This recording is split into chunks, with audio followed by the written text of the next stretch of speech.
Well, good morning, everybody. This is Bob Elson, and we're set as usual with our Sunday morning show. And we're back now to our home base on Irving Park. The last few weeks we've been doing our show at our new location at 72 East Randolph, which has turned out to be a great new location for Northwest Federal. Anyway, we've had nice weather this weekend. It's been fairly pleasant. We hope you've had a good time. And our guest today was here about a year ago. He's been here a number of times. His name is Bill Kervin, who is the executive director of the 10th Annual Camping and Travel Exposition. It gets underway, by the way, in Chicago up north next Friday. But we have a lot of things to talk about with Bill. Well, it was just a week ago that Super Bowl weekend was on. I'm happy I had the right team, Dallas. And Dallas really gave Denver a real lesson.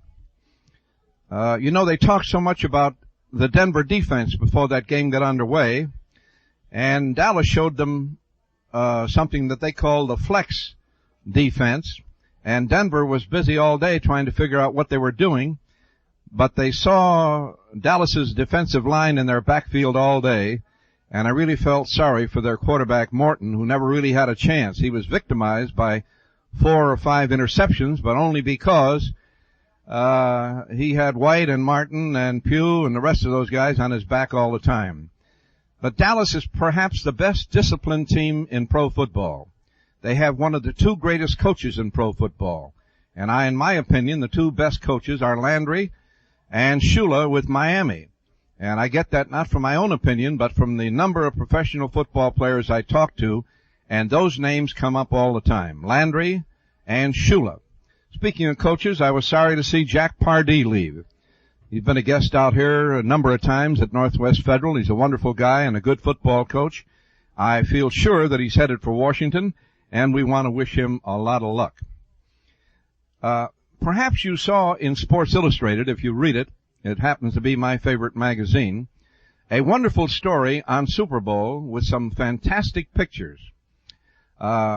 It happens to tie in with the fact that this past week, Sports Illustrated was host here in Chicago in the Assembly Hall of the Prudential Building to one of the nicest parties of the year. It was really just a wonderful affair that they gave for the media, the advertising people, potential customers, their many friends in the world of sport, and it was just a tremendous affair. In fact, this is early in 78, but that's got to be the party of the year, and it's going to be an awful tough party to top. They had it in the Assembly Hall, and there's a stage in the Assembly Hall, and they had a very nice show, and they had a little band, and they had 4 or 5 people putting on an act. And the show was very interesting. The food was great. The drinks were great. And all in all, they were just a marvelous host. And it was put on by Sports Illustrated. There are people in New York, and also I'd like to congratulate Tom Hickey and his great staff here with Sports Illustrated in Chicago. His staff acted as hosts for the people, and they're lovely, gracious people, and all in all, it was one of the great parties of the year. But if you're not a regular reader of Sports Illustrated and you're a sports fan, take my word for it, you're missing something. Say, is your bank open when you're busy and closed when you're not? Well, Northwest Federal Savings knows that a good place to save is ready for you whenever you're ready. So Northwest Federal's open 63 hours a week. You've heard that slogan. If you work evenings, you can come to Northwest Federal 6 full days. Northwest Federal's open Monday, Thursday, and Friday evenings. And if the only time you can get to Northwest Federal is, say, 8 o'clock in the morning, that's okay, too, because Northwest Federal has early bird service every morning from 8 o'clock on. You'll find 6 convenient Northwest Federal Savings Centers throughout Chicagoland, including our great new location in the Loop at 72 East Randolph. Come in to Northwest Federal Savings on your way to, from, or between work, shopping, or home anytime, because Northwest Federal Savings keeps the best hours yours.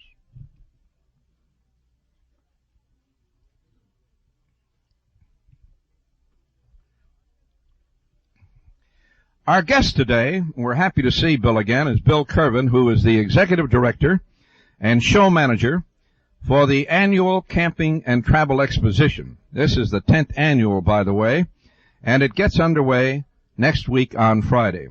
Bill, as you look back over a span of 10 years that you've been the top banana at this particular affair, what have been some of the really notable changes? What will the camping and travel enthusiasts see when they visit your great show starting next Friday that wasn't there 10 years ago? What are some of the radical differences? Well, you've got that new 35-foot park model that has a double tip-out bedroom, which is completely new. This is going to be the first year it's ever been shown. The units have gotten larger, yet at the same time they have gotten lighter in weight. The equipment that is being put into these units today, in the travel trailers, motorhomes, and everything, has improved so darn much. 10 to 15 years ago, they were rather primitive, even though they were self-contained.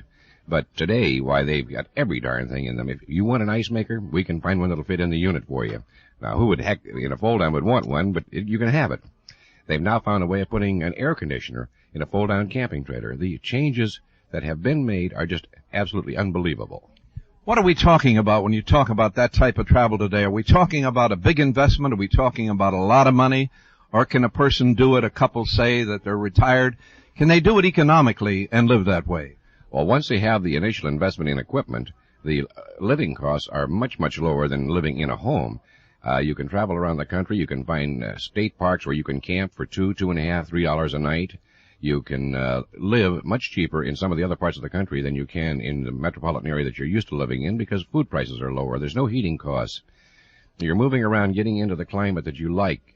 In the summertime, where you can go into the mountains or into the north. In the wintertime, you can head down there where it's nice and warm in the south. And again, it's much more economical than living in a home. Well, let's say that you have a car and so you have a trailer. The difference between that and a motorhome that you call it is what? Well, your motorhome is a self-propelled unit. It's like a small bus and it has everything built into it. And they range in price from around $10,000 up to almost $100,000, depending upon how large and how deluxe you want it. But you have other equipment that starts off around $1,600, the fold-down camping trailers, and they run up to around $4,000. Again, you're able to find anything you want in that size. Then, of course, you have your travel trailers in between. So there's really something for everyone in the camping and travel way. Well, let's say somebody wants to invest in that and they've retired and they want to get a trailer and hook it onto a car and they just want to go and see the country. What about the availability of places to park a trailer? And what about the cost in different states? Well, your availability of campgrounds are very, very, they're intense. For example, in your Chicago area, you have 23,000 campsites within 100 miles of Chicago. If you haven't been out camping, you wouldn't know that. But there are around 23,000. Yes, sir. And every year they're building more and more sites. And as you move across the country, you'll find that in all the areas of the United States, there are private campsites, public campsites, state forests, national forests, and all these places have camping facilities. So there's no concern in that area? No, and as far as cost, it can range anything from $2.50 to $3 a night at a state park or state campground, up to $16, $18 a night at the places like by your theme park, such as Disney World, something like that. It depends what you want too. If you want golfing and horseback riding, you can find it at a campsite. If you want primitive camping, you can also find that. So the range depends on what you want to do. In the publicity that they've sent out on your show, there's a lot of talk and a lot of things written about RVs, right? Yes, sir. Yeah, they are what? An RV is a generic term referring to all the types of vehicles that are used for camping. Travel trailers, fold-down campers, fifth wheels, motorhomes, mini motorhomes, and van conversions. So an RV means every one of those. Recreational vehicle. Right, a recreational vehicle. Now, besides things like this, places to live in, motorhomes and trailers that we're talking about, what other things will people see at the show? Well, we have a very nice display of campground operators. The private owners of the various campgrounds in the Illinois, Wisconsin, and Indiana areas are coming down and they're setting up booths and they're going to tell people about what they can find in the various parts of the country as far as camping. Then the Indiana Campground Association, Wisconsin, and Illinois Campground Associations, they're going to have booths there and they're going to be able to talk about the entire state as far as camping facilities are concerned. Then we have a number of booths in there of people who service and modify the camp RVs. People who fix it if you break it, people who will install new things if you want to update it. We've got quite a range of things. We've even got backpacking in there in case you happen to want to take a little trip back in the woods after you're to your campsite. We've got hiking boots. We've got tents there. We've all kinds of things. And, of course, these dealers can't bring everything in that they've got to show you as far as boots and stuff, but they do sell them, and they're there to talk to you about it. They want to give you information. What about your own experiences in travel and camping out? What are some of the places? Now, for example, if you ask me where I'd like to go to now when the summertime comes along with for an experience like that and spend a week or 10 days, I'd pick Colorado. I mean, that's really a fantastically beautiful state and a very, the climate is just marvelous there. It is a marvelous state, and I'm especially fond of Mesa Verde National Park. Oh, that is a beautiful place to go. You know where the Broadmoor is located there in Colorado Springs? Yes, I do. Well, that's a beautiful area. And you know the fishing in Colorado is fantastic. Oh, someday I'm going to have to tell you, Bob, about one of my fishing trips up there where I really blew it. I left my cotton pick and reels at home. It was that horrible getting out there. I'll have to tell you that whole story sometime. My other favorite spot, especially at this time of the year, is Padre Island, down just off the coast of Texas. It's a marvelous place to go at this time of the year, especially if you're as tired of this cotton picking winter as I am. What do you call it, Padre Island? Padre Island. And it's a little island off the coast of Texas, about 100 miles long, and it varies in width from about a half a mile to about, 4 or 5 miles in width. But the weather is beautiful. The sands are white and the water is warm, and it doesn't have any snow. Oh, I think we've had just about our fill of it. You know, we've had it all practically jammed in here at one time, and now this weekend we're getting fairly pleasant weather, and let's hope we have a continuation of it. Yeah. You know, we don't get it as bad as they do in South Bend or Buffalo or New York. They're paralyzed there. You know why we don't? No, I don't. Well, if you took a look at the map, Chicago's in like a cove here, like in the corner, and a lot of that snow misses us. Or they hit South Bend, and they paralyze Buffalo. We were going to Buffalo a couple of weeks ago on business. We get out to the airport, and we're looking, had our tickets already, and they say, go to window 2. We went to window 2, and they said there's 16 inches of snow and a 45-mile wind in Buffalo, and there won't be any planes going to Buffalo for a week. Well, we don't have that in Chicago, and look at New York, what they had yesterday. We're paralyzed. Oh, I'm darn glad I'm not out there. I just really don't go this route. I like that nice, warm climate where you can get out and do things. That's why I'm looking forward to spring. There's so darn many things I need to do right now. And none of them are work. They're all going to be play. The Camping and Travel Show will be on for how long? Period. It's on for 10 days. It opens up on January the 27th through February the 5th. And the hours are from 3 p.m. in the afternoon till 10 p.m. on weekdays. Weekends we're open from 12 noon until 10 p.m. How expensive is it? On weekdays for adults it's $1.75. On weekends it's $2.50. So the time to come is come during the week when we've got our discount days going. What is it for children? Children under 6 are free on weekends. On weekdays, children under 12 are free. On weekends, children between the ages of 6 and 12 are $1. That isn't too bad. No, it's not a money-making thing. This is our thing. They can stay as long as they want. Absolutely. Thank you, Bill. We'll be back here with our guest, Bill Kervin, who is the executive director and show manager of the Camping and Travel Show. And remember, it gets underway next week on Friday. Shows the sports writers of Chicago are having their annual bash tonight at the Sheraton Chicago. And it's always a very, very nice affair. A number of players, a number of personalities are going to be honored. Bill Veeck will be honored. My good friend Jack Brickhouse is going to be honored, and he deserves it. He's done a great job with the Cubs for many, many years. Royschel, a great pitcher with the Cubs, will be honored. Gamble will be back. He'll be honored. But it's going to be a great affair, and if you'd like to go, it's at the Sheraton Chicago, and it's tonight starting at 7 o'clock, and you can get tickets right at the door. So if you've never attended one of these affairs, make it a point to. It'll be really a very, very pleasant evening. Our guest today is Bill Kervin, who we told you is the manager of the Camping and Travel Show. Bill, when you stop and think about a show like yours, does a show provide the motivation, or what provides the motivation for families who want to be campers or things? What brings it about? Well, I think really it comes down to one thing. When the family starts realizing that they need to be closer together.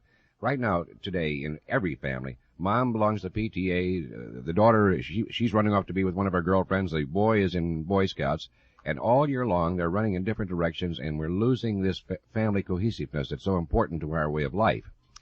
And people have found that camping is the answer. You get out there, there's no telephone, there's no distractions. You get a chance to show that kid what your dad showed you. The little girl all of a sudden is learning some of the things that the boys can do, and the boys are learning what little girls can do. They're helping with the cooking. All of a sudden, the boy finds out that Dad can cook breakfast, and he cooks a darn good breakfast. It gives them a chance to go back into the woods and in the mountains and see things. And when you're doing these things with your children, you're developing a rapport. They're starting to relate to you. And all of a sudden, you're not a figure way up in the air, but you're part of. It brings the family together. And this is the most important thing that we need to do in this country, is keep our families in a good, tight situation. And it works with camping. Well, now, it sounds like a really wonderful philosophy. How do you sell this to the people who attend the show? Well, we don't really try to sell them on this idea. We prefer that their friends sell them on it. If you think you'd like camping, talk to your friends who are campers. Maybe they'll even invite you to go out on a camping trip. Find out for yourself. Don't believe that because I say camping is good doesn't really mean it is. Maybe not for you, but try it with your friends. There's many, many of your friends who have camping equipment, and there's no problem to take you along as a guest. If you can't find someone who will invite you, rent some camping equipment and go out and give it a try and find out what it's really like. Everybody that I know that has tried camping likes it. Sometimes they can't continue with it because, there's something will happen in the family. A kid will get sick or something like that, but camping is fun. Bill, what are a few of the things that motivate, let's say, an elderly couple who their children have grown up, they're all by themselves, that motivate them to want to have a trailer type of life? What are some of the factors? Well, economics was one of the big factors, but the most important, again, is you've worked all your life. You've worked hard so that you could live the good life. So you're getting yourself a travel trailer or a motorhome, and you go out and start seeing this country. We've got a marvelous country, and there's things to be seen. In the process, you're able to drop in and visit your old friends that you haven't seen in many years. You might have been in service with one of the guys. You can go visit him. You're not going to be a burden on him in his home because you've got your own home with you. Then you drop off to see your children and your grandchildren. And again, they might be living in a little old 2-bedroom home, and you would be a heck of a burden if you dropped in on them. But if you've got your own camping trailer, your own motorhome, whatever the case might be, you can go to a campground nearby and really visit them without being a burden on them financially or in space. It's just a good way to go. And you don't have to get up in the morning. Those kids getting up to go to school at 7 o'clock in the morning, you might want to sleep late. If you're staying with your grandchildren, hey, you're going to wake up too. If you're out in the campsite, you can sleep as long as you want and then go visit the kids after the children in school. I found that out. I was visiting my 4 grandchildren out in Arizona over the Thanksgiving holidays, and boy, they were getting me up at 6:30 in the morning. Isn't that, yes, that's not the time to get up when you're supposed to be enjoying yourself. And this is one of the things that we have out there at Arlington Park, is the chance for people to come out and talk to the campground operators and talk to the various people who have these units out there and examine them. And if you happen to find something you like out there, you buy the darn thing right there. I'm wondering why you picked that particular area for your show every year.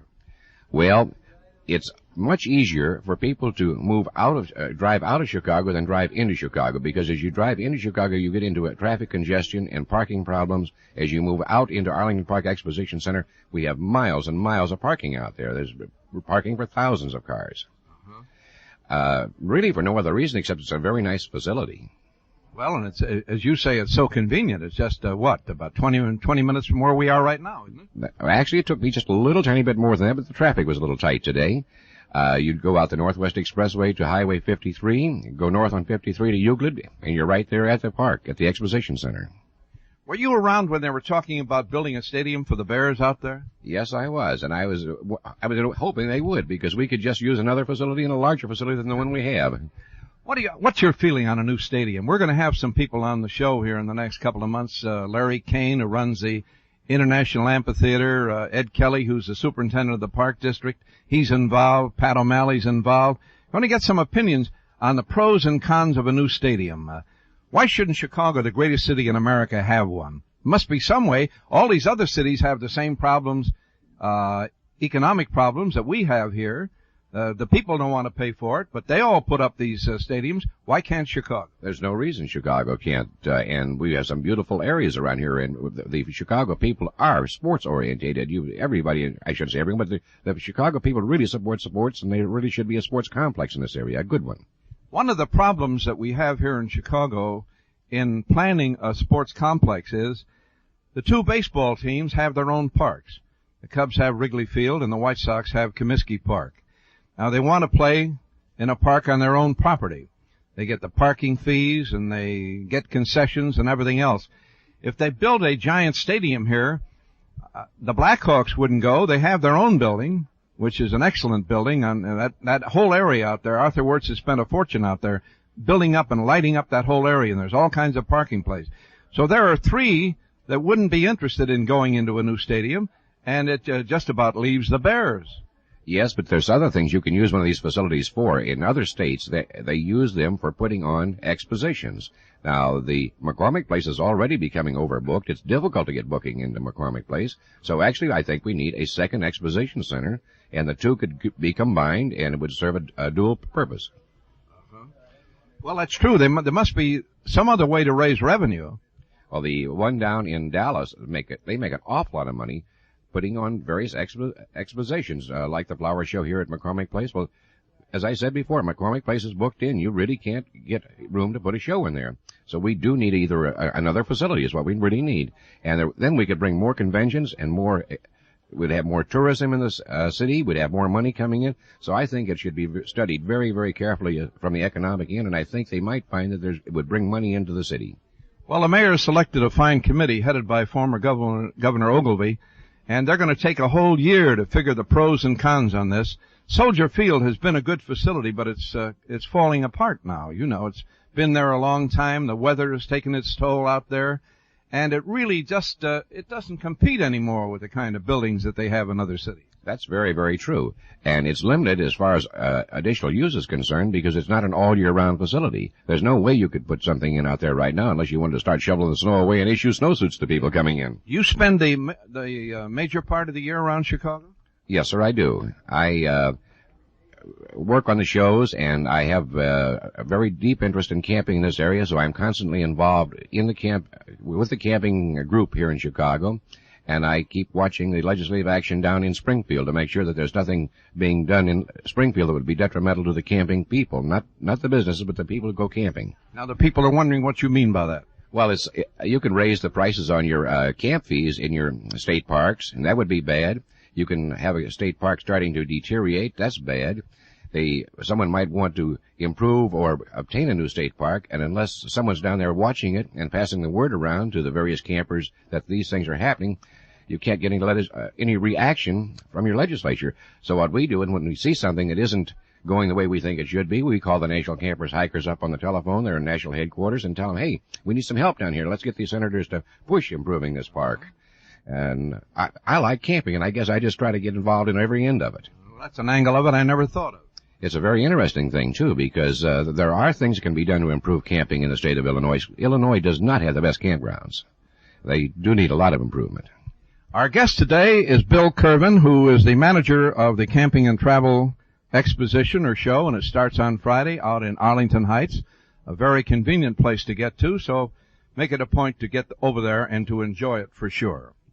Say, is your bank open when you're busy and closed when you're not? Well, Northwest Federal Savings knows that a good place to save is ready for you whenever you're ready, and ready to offer savers the kind of services that you can get with a Northwest card. Now, this is a special feature available to savers who maintain a $500 balance. Here's what you get: traveler's checks, special occasion checks, registered checks, all with no service charge. Need document photocopies or lamination? It's free with the Northwest card. There's a special quick check cashing ID card with your picture, and even special vacations for Northwest card members. So get a world of the services you need often by getting a Northwest card at any of 6 convenient Northwest Federal Savings Centers throughout Chicagoland, including our great new downtown location at 72 East Randolph. Our slogan there is the advent of Northwest Federal into the Loop means the end of Loop bankers' hours. No more of that 9 to 3 routine. Our company's open practically all day long to be of service to our customers. So be a special person at Northwest Federal anytime, because Northwest Federal saving keeps the best hours yours.